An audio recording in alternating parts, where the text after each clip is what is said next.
in the center? Yeah. In progress. Okay.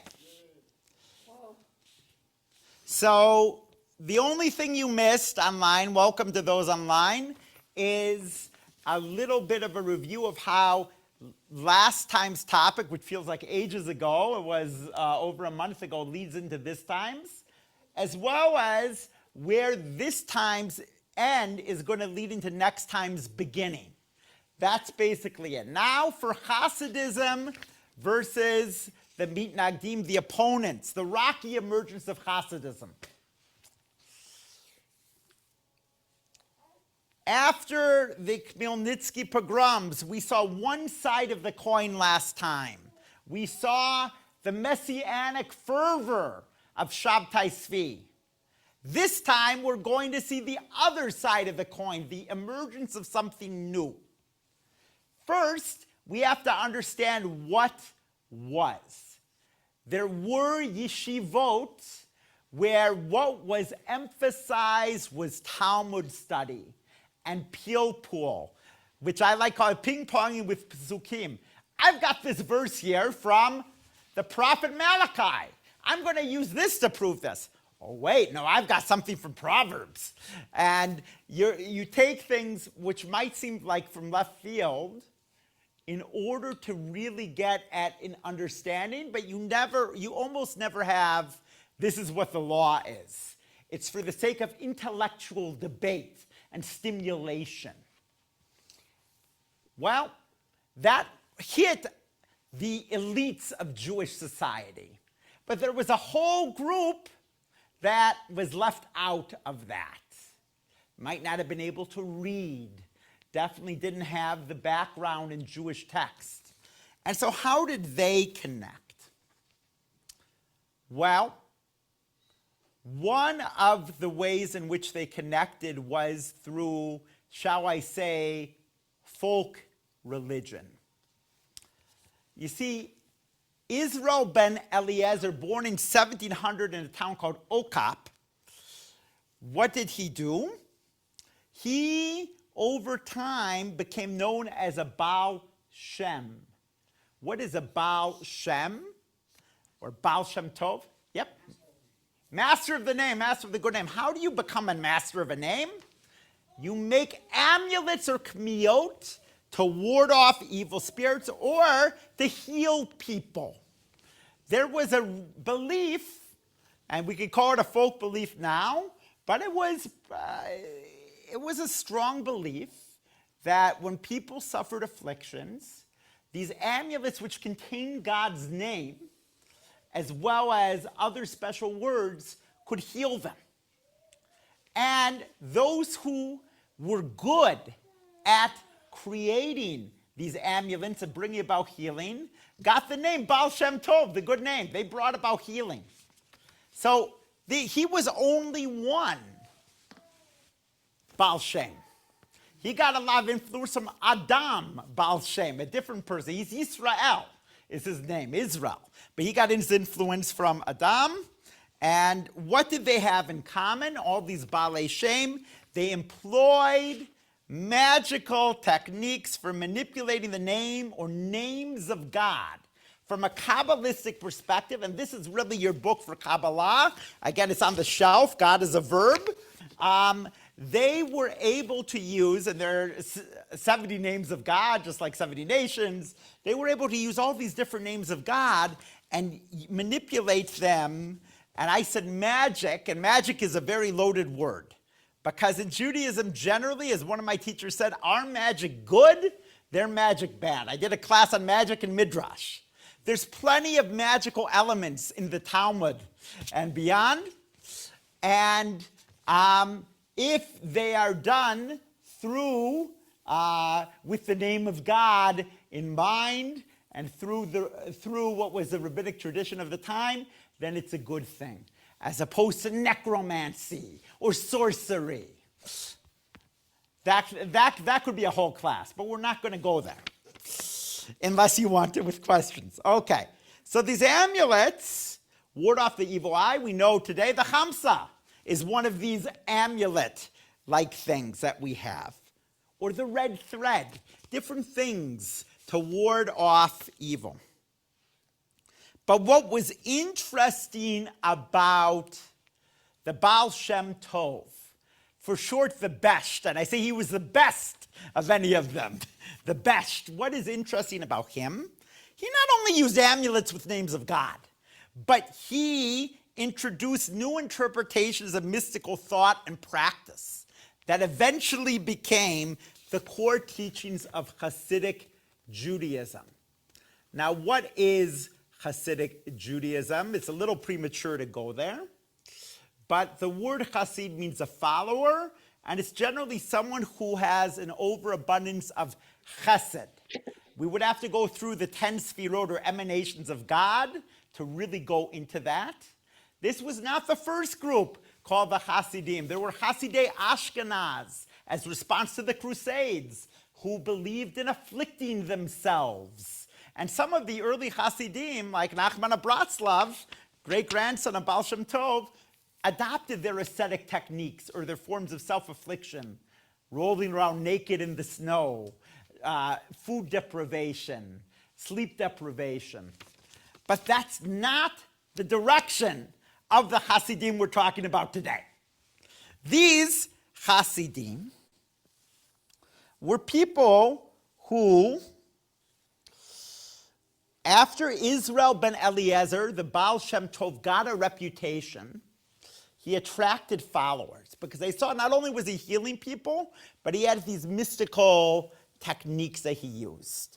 One of them was hit bodedut, comes popular with his grandson Nachman, where he goes off secluded and talks with God, and he comes out of the Carpathian Mountains and he says, all is good, everything is God.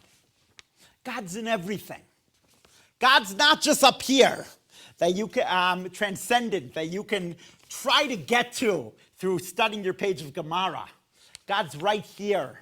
God's within us. God is everything. That will become a problem in a minute. He also,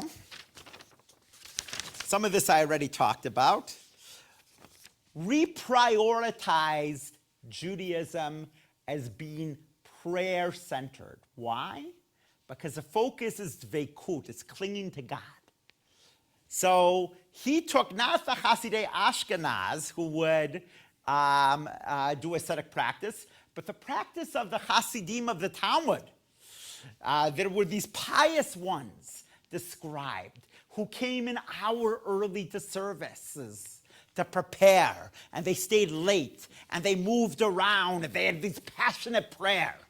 And he reinstated that was a focus, the energy in our connection with God and our ability to cling to God.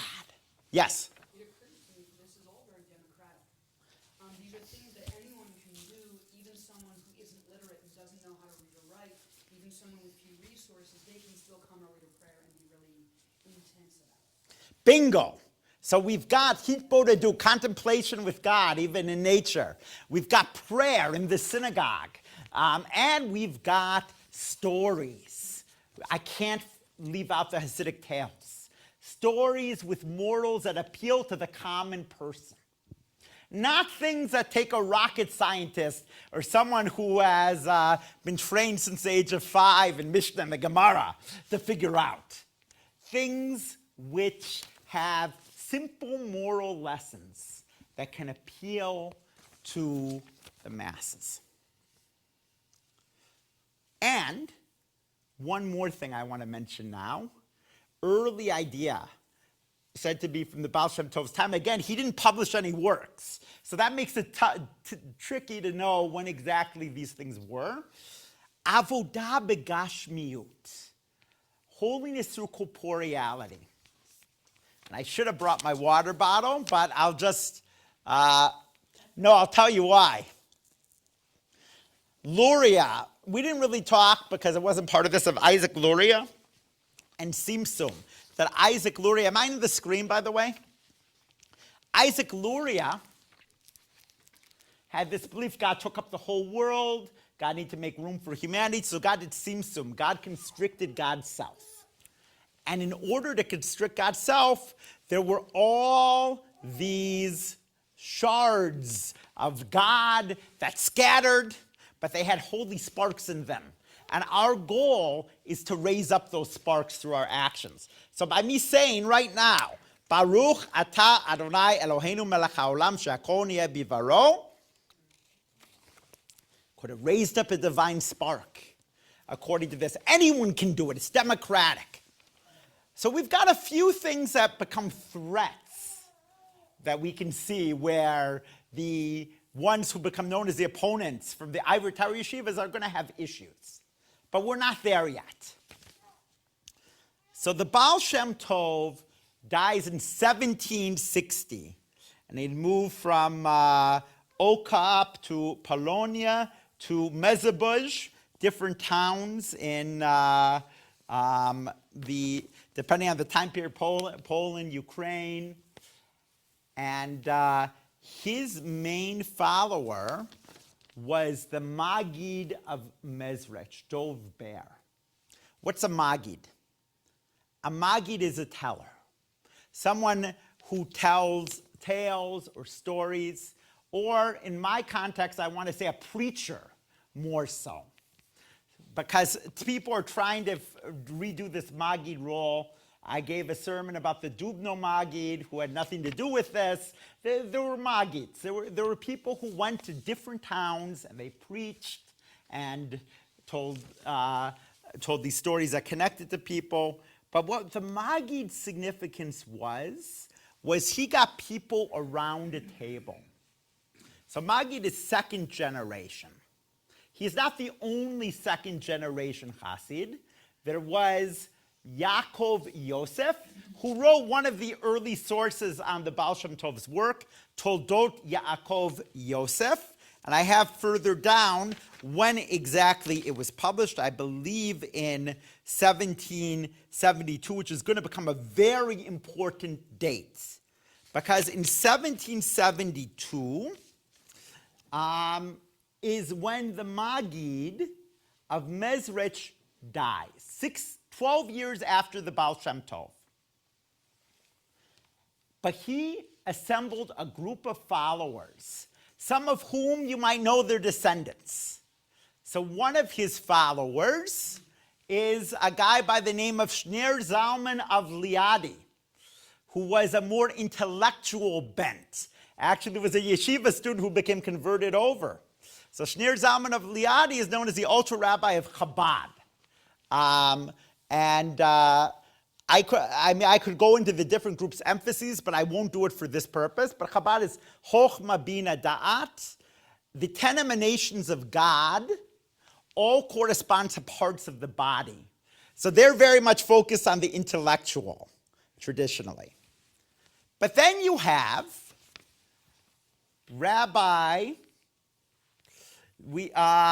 then you have the Menor Emnaim, Rabbi Menachem Mendel of Chernobyl. So we're in White Russia now. I mean, they're spreading throughout the region. It's not just one place, not just Poland, Ukraine, spread to White Russia. There's even spread into Lithuania, which is the centerpiece of the yeshivot. So what does the Meor Einayim do? He's more focused on the other aspects of humanity. He becomes the Twersky line that I had mentioned. The Bavaver line comes through him, the Satmar line, different lines come through him. And then Levi Yitzhak of Berdichev has a lot of teachings. And you've got Pinchatz of Koretz. You've got a lot of these different guys. I don't have time to go into all of them. But with the decentralization in 1772, the people in the yeshivot in Lithuania see an opportunity here. They say, we've got a problem. This is appealing to the masses, and it's also changing our focus. Where is the Torah and Talmud study? And we just had Shabtai Tzvi not too long before. The Frankists were still around. So he says, wow, we've got they say we've got a problem. They go to the greatest rabbi of the yeshivot, Rabbi Elijah of Vilna, a legend known as the Vilna Gaon, the Vilna genius, or the Gra. One who is famous for actually some more of these ascetic techniques, who slept 2 hours a day. He spent the rest of his day studying Torah. He had the minimum he needed to. Everything was about Torah. And by Torah, I mean Talmud. I mean rabbinic literature. And they go to him, this genius, who by the age of 9 knew the Talmud by heart. All those volumes over there. And they say, we've got a problem here. We've got this strange group of people. They're focusing on this idea that all is God. First of all, that's pantheism. That's even Judaism. Maybe like the Sabbateans. They're setting different hours for prayer. They're not being strict that you need to have the same hours. By the way, today, Chabad in many communities starts at 10, which is after the hour for Shema. It's not the focus is not. I mentioned Chabad because it's most relatable. They have a different method of shchita.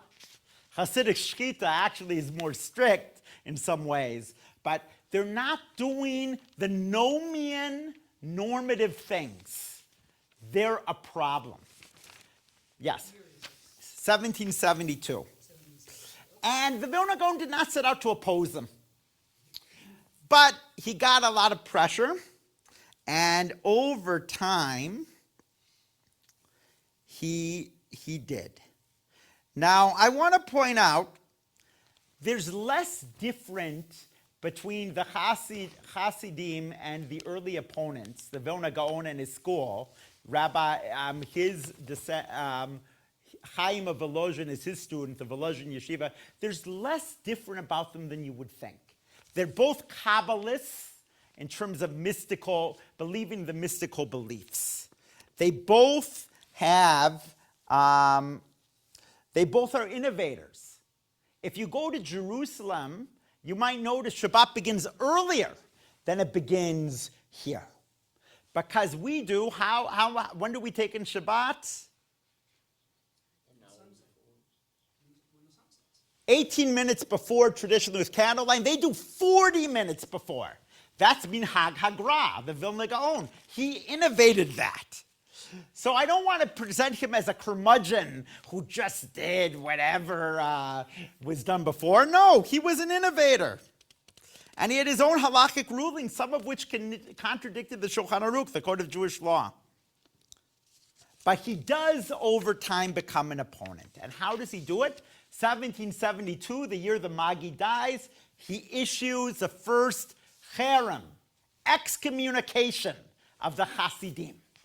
He says these people don't represent Judaism, they're pantheists. They would later argue, no, we're not pantheists, we're panentheists. A key difference. Yes, Baal Shem Tov might have said God is everything, but it's really God is in everything. God is in everything is different than God is everything. There's a slight difference there. And he also says, look, these people are a little crazy. They had the Sabbatean fervor, where I mentioned he went into towns and won people over. Early Hasidim, and you'll still get glimpses of this sometimes on Simchat Torah, did somersaults during their prayer. They moved here and there. They did it. Their prayer was not I'm not saying he was a Yekka, Vilna Gaon, but it wasn't the straight, proper prayer that we're used to. That's a problem. And in this third generation, when it spread throughout all the way from Lithuania all the way further and further east deeper into Russia, by that time you had people like Noam Elimelech who prioritized a tzaddik. Now what's a tzaddik? A tzaddik is a righteous person, but it's an intervener between you and God. The tzaddik, I don't want to compare it to the bodhisattva, different religion, but the tzaddik is someone who takes on when God has bad decrees and can actually change the course of things. Saints. What? It reminds one of the Christian saints. Yeah. One is not supposed to pray to them, but one prays that they intervene on your behalf for someone else. Right. But that's a danger. That's a big danger. The reverence for these tzaddikim, and later what would become the rebbes or the teachers, to such a degree. You don't sit in the rebbe's chair. You don't do anything to oppose the rebbe. You go to this person, and they'll guide you. And they'll not only see you, they'll see within you what you need in that moment. They will advise you at that moment, and they will set you on the right course. Well, this is a big threat. The Vilna Gaon was the authority of the day. And to have all these decentralized leaders who are emissaries of God, who even can take on God and change your decree, we've got some problems here.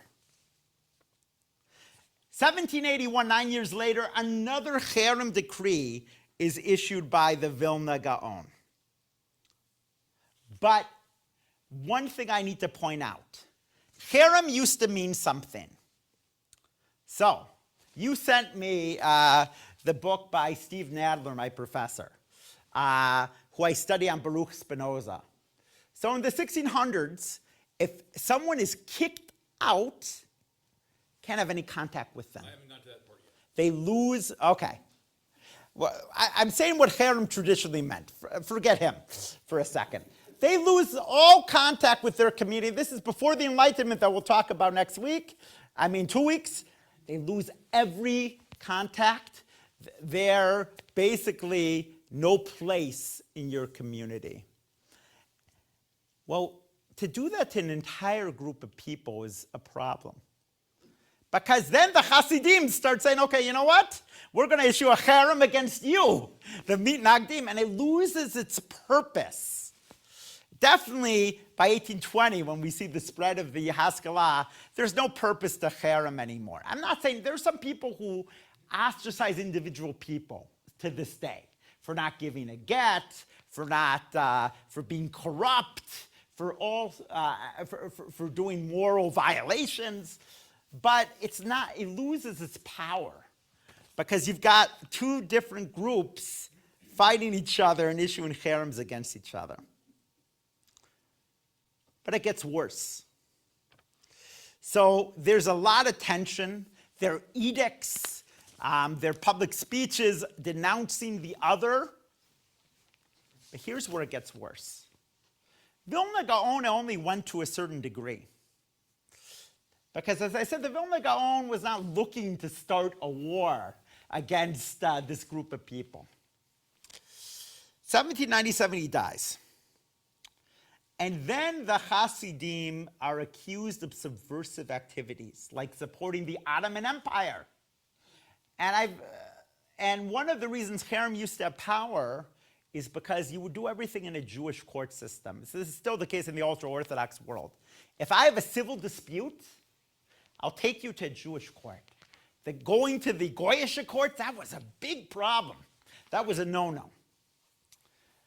But when they're accused of supporting the Ottoman Empire, and Shner Zalman of Liadi, the founder of Chabad, who is one of the earliest books, Likutei Amarim, also called the Tanya, when they're accused of that, then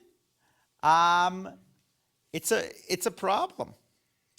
Because Shner Zalman, the next year, is arrested and for treason by Russian authorities. He's imprisoned in St. Petersburg for 53 days.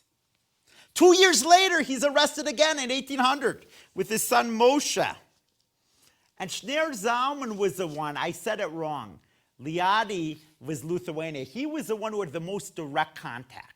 And he had before this gone to the Vilna Gaon to try to make peace, and the door was shut in his face. So he had more contact. That's why I highlight him. He's among the furthest west. So he has the most contact with the Mitnagdim. And then he leaves Liadi and he moves to, he leaves Lithuania, sorry. He was in Lithuania. I said it wrong. I know him as of Liadi. And then he moves to Liadi, which is in Belarus. And then his follower moves to Lubavitch. So they get into deeper into Russia. A couple things I want to add to this. Yes. Go ahead, ask the question. Because there's one thing I left out that I want to mention. Yeah, go ahead. You talked about the competing bans that each side put on the other, the Kharam. Yep. What ground would the Hasidim use to put a Kharam on the Mitnagdim or on the Gra himself? I mean, don't you have to have some assertion of violation of Torah law? And what actual basis did they issue that? Not, you can't just do it because you don't like somebody. So, I should have looked up one of their harems. I don't.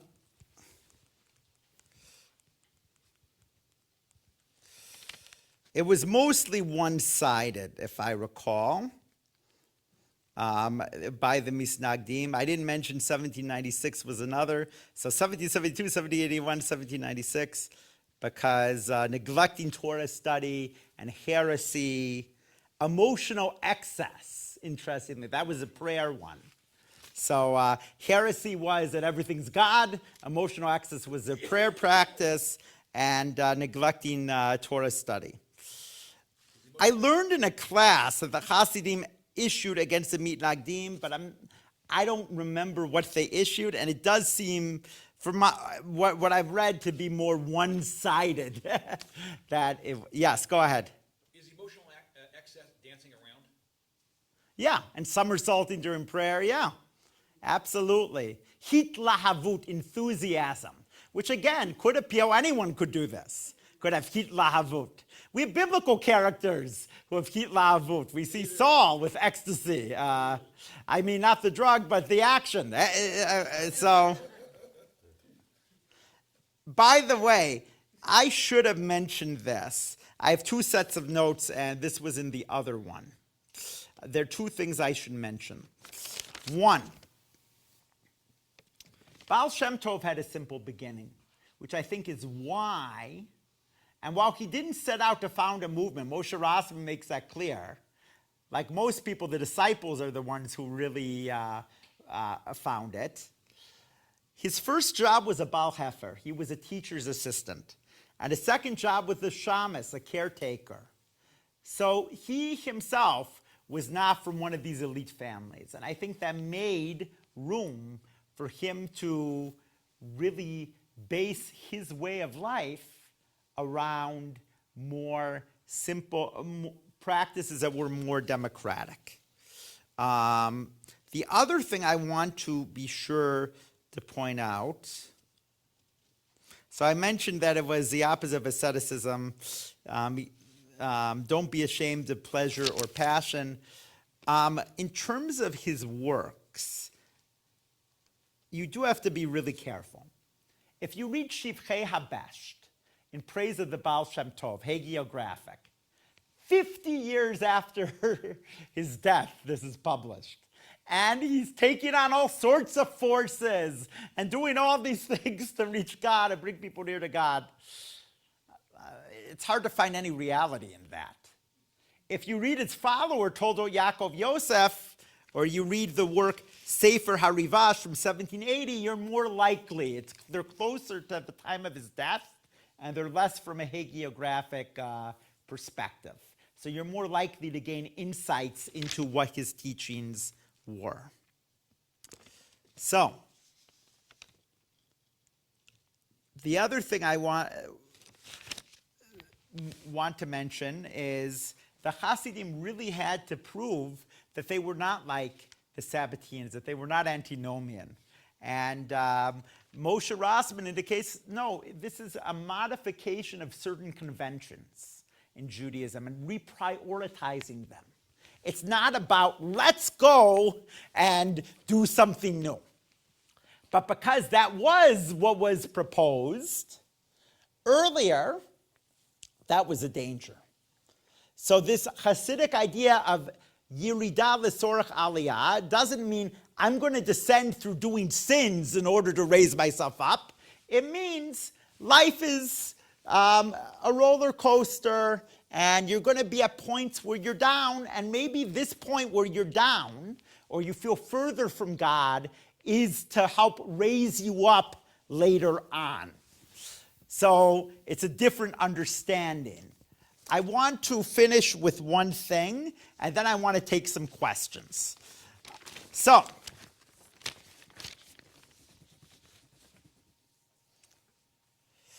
the last real example of someone in prison, I just reread Art Green's Tormented Master and Nachman of Bratslav, which I'm happy to lend out.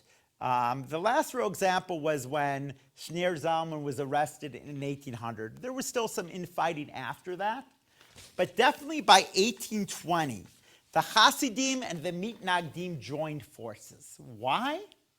They had a common enemy, the Maskilim, those proponents of the Enlightenment who left traditional Judaism to integrate into the world.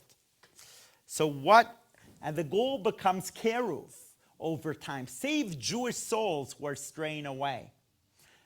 And that's when the dress really becomes ossified.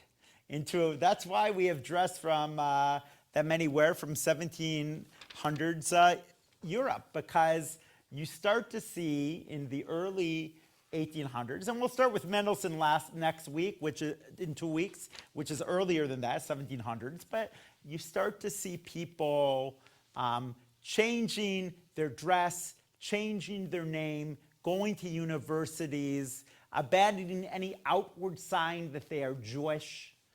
And that becomes a greater threat than these differences, whether or not I'm going to focus on prayer or study or do it at the right time, or how I'm going to slaughter an animal, or whether I talk about God as a center or I get to God through study of Talmud and what really wants.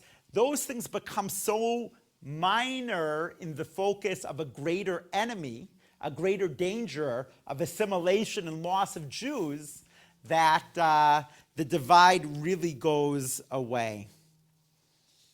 And after this third generation, I think that's why, the generation of Shneir Zalman of Liadi and Levi Yitzhak of Berdichev, after that generation, Hasidism becomes more ossified. So the people who are into neo-Hasidism and renewal generally point out Hasidic teachings from the first 3 generations and stop after that.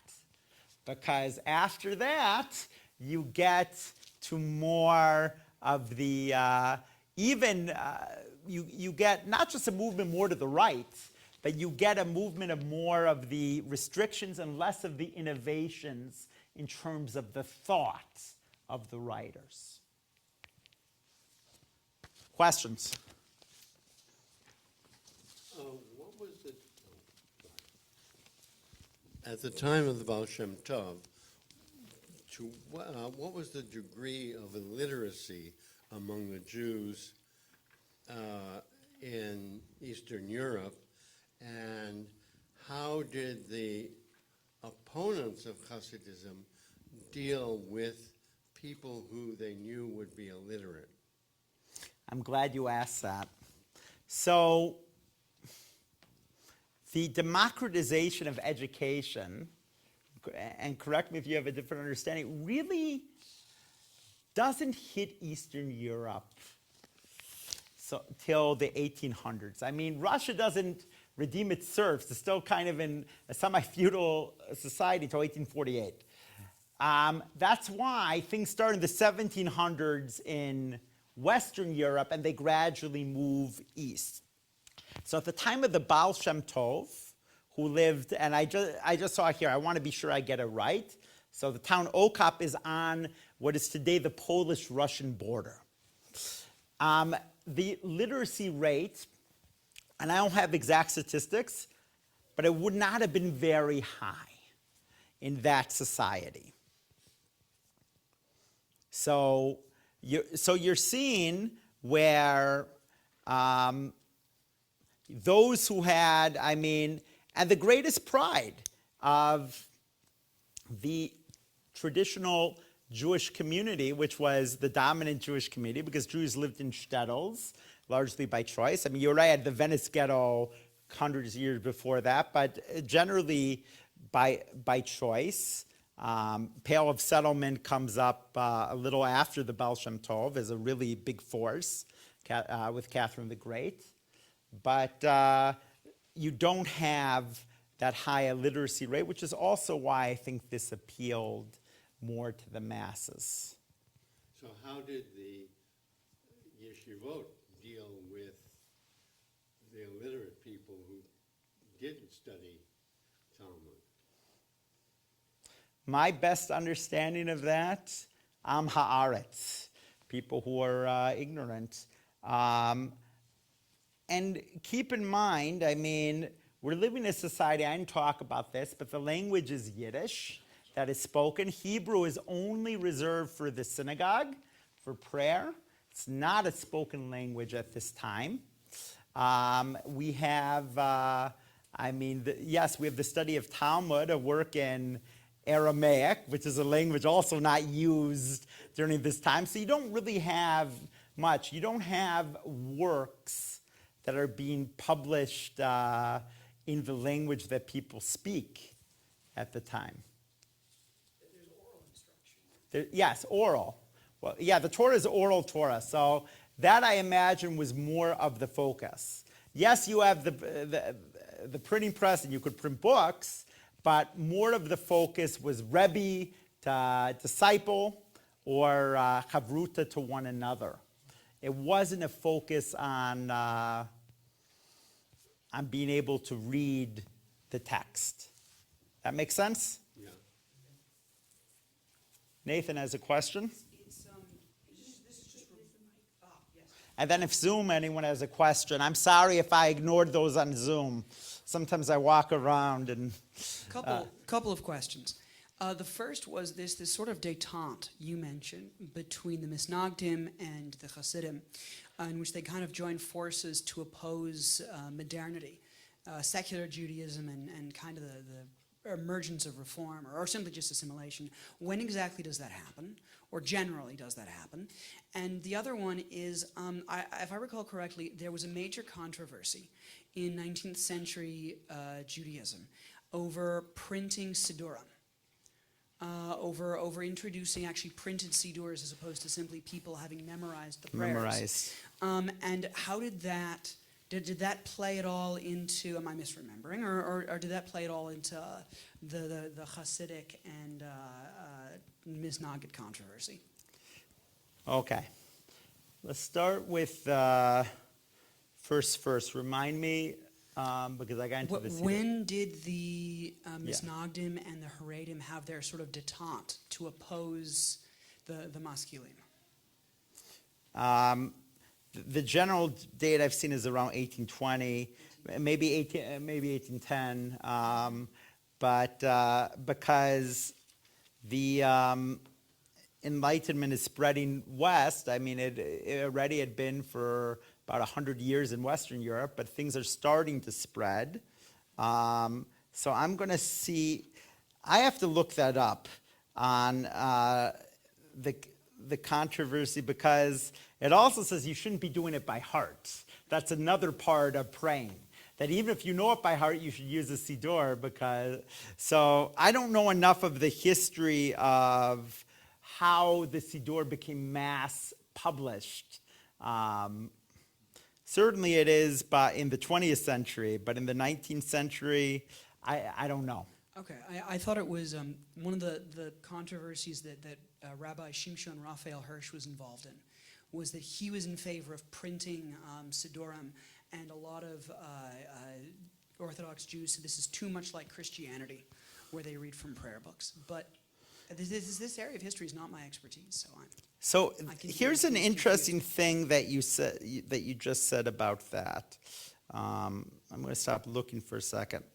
When we're talking about the Hasidim or the Mitnagdim, we're talking about the ultra-Orthodox. And it's important to remember, modern Orthodox, the forebearers of Knesset Israel, was an innovation as well in Western Europe, in Germany, by Shimshon Raphael Hirsch in the 1700s, because universities have become open. So go to university, get a job in the world. Torah, but still keep Torah. Torah in Derech Eretz, and combining the two. And I don't know if this is a tangent, but I'll just say it. One of the challenges I was just talking about, I think Rabbi Silberstein about, Rabbi Garth, is that there's a challenge because modern Orthodox has become the most expensive of any of the movements by far. Why? Because in addition to needing the private Jewish education, you need to have secular studies there, which is an extra expense because you're going to want teachers who are certified or at least knowledgeable in secular studies. You're going to want your kids to go to day school throughout. You're going to want them to go to summer camp, and you're going to want them to go to university. So all those things combined make it very, very challenging. Trying to have the best of both worlds is always a challenge. Yeah. But I'll look into that. I haven't heard of that controversy by Hirsch. And I'm glad that you mentioned that.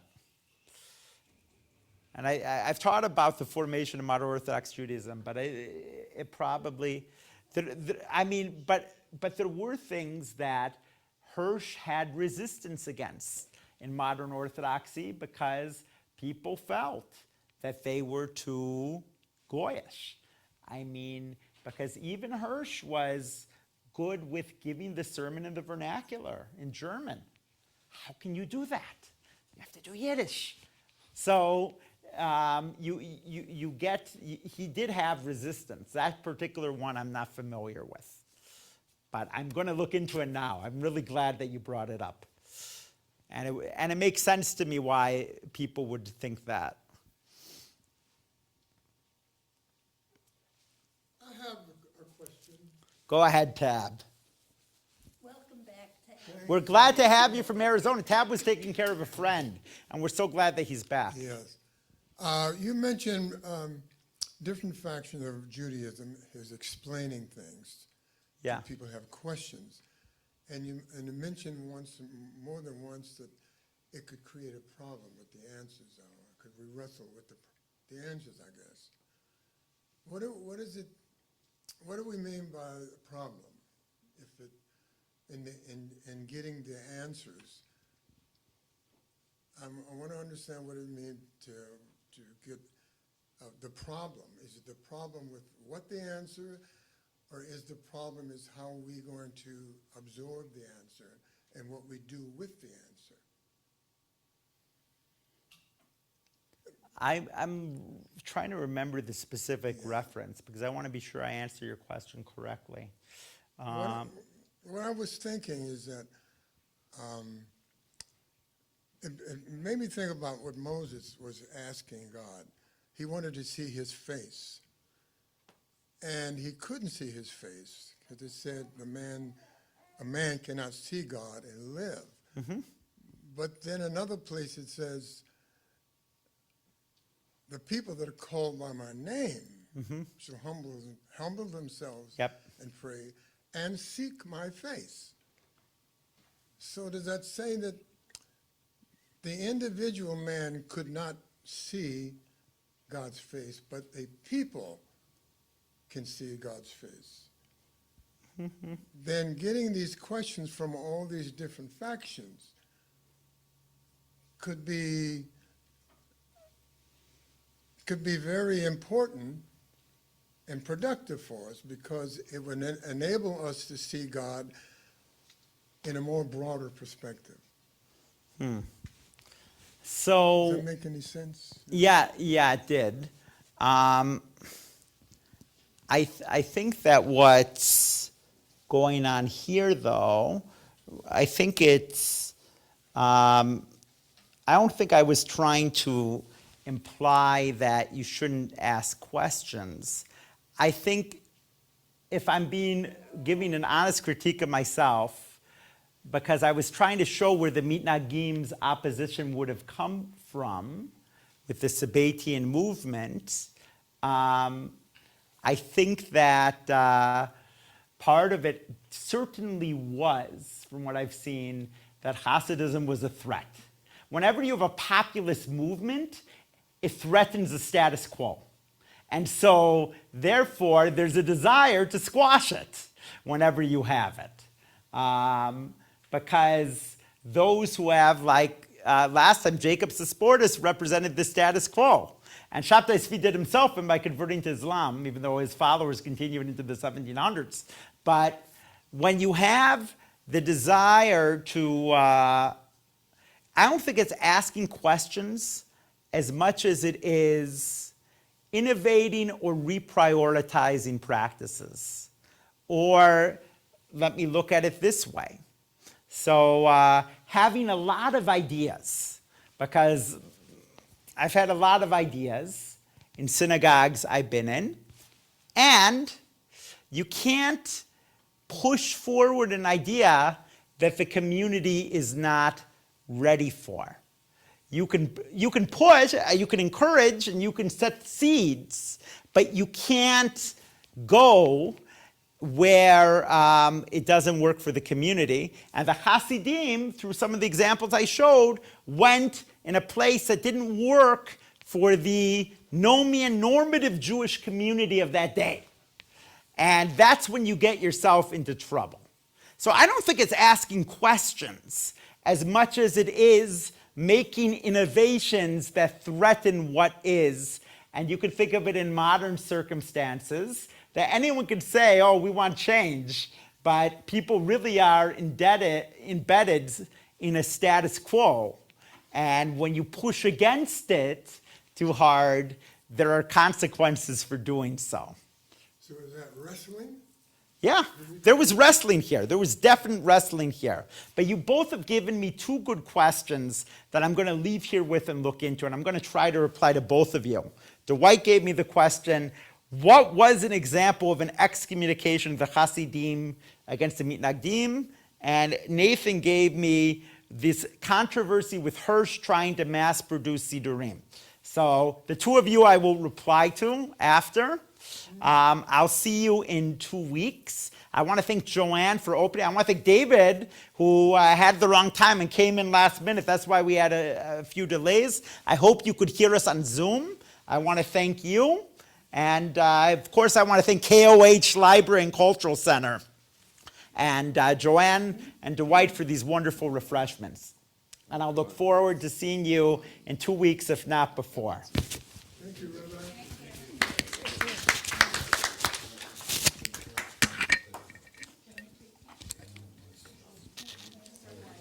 Excellent. Phew.